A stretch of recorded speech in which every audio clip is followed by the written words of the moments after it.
ఓరి నాయనో నువ్వు 2 రోజులు వీడియోస్ అప్లోడ్ చేయకపోవడం వల్ల చచ్చిపోయాడేమనుకున్నాం బ్రో. ఇంకా బతికే ఉన్నావా? ఓరిని నీ దుంపతేగా ఇంతకు ముందు ఒక రోజులోనే నెక్స్ట్ డేలోనే వీడియో వచ్చేసేది కదరా. ఇప్పుడేంటి 2, 3 రోజులు టైం తీసుకుంటున్నావు అంటే నాకు కొంచెం పనులుంది. అందుకే కొంచెం వీడియోస్ అనేది సరిగ్గా అప్లోడ్ చేయలేకపోతున్నాను. సరేలేరా సామి, నువ్వు ఎప్పుడు వీడియోస్ టైంకి అప్లోడ్ చేయవు కదా. ఇది దీంట్లో మాకు కొత్త ఏముంది. నీకు ఎలాగో టైంకి వీడియోస్ అప్లోడ్ చేయడం రాదులే కానీ నీ చేతులు చూపి వీడియోస్ ఒక్కటే టైంకి అప్లోడ్ చేయలేదు అనుకుంటున్నాము మేమైతే. కానీ ఇప్పుడు కొత్తగా నత్తి కూడా యాడ్ అయిందా. ఇప్పుడు మనం మెయిన్ కంటెంట్ లోకి వెళ్దాం. వీడియో ఎందుకు తీస్తాం అనేది. సో ఇప్పుడైతే మనము చేతులు ఇప్పుడు చూపించాం కదా, అవైతే నల్ల జీడిపళ్ళు. ఈ చలికాలంలో చాలా బాగా దొరుకుద్ది నల్లజీడి. ఈ చలికాలంలోనైతే ఈ నల్ల జీడిపళ్ళు అయితే మా సైడ్ బాగా దొరుకుద్ది.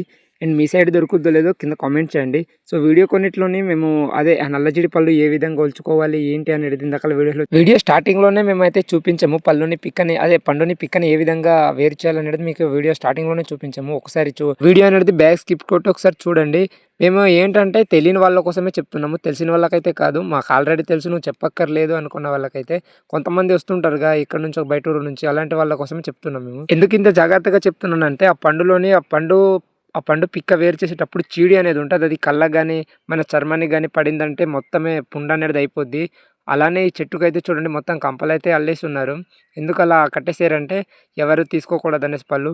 అండ్ ఈ పిక్కకు కూడా చాలా డిమాండ్ అనమాట మార్కెట్లోని. ఈ కేజీ 24 రూపాయలు అంట. అండ్ వీడియో లైక్ చేసి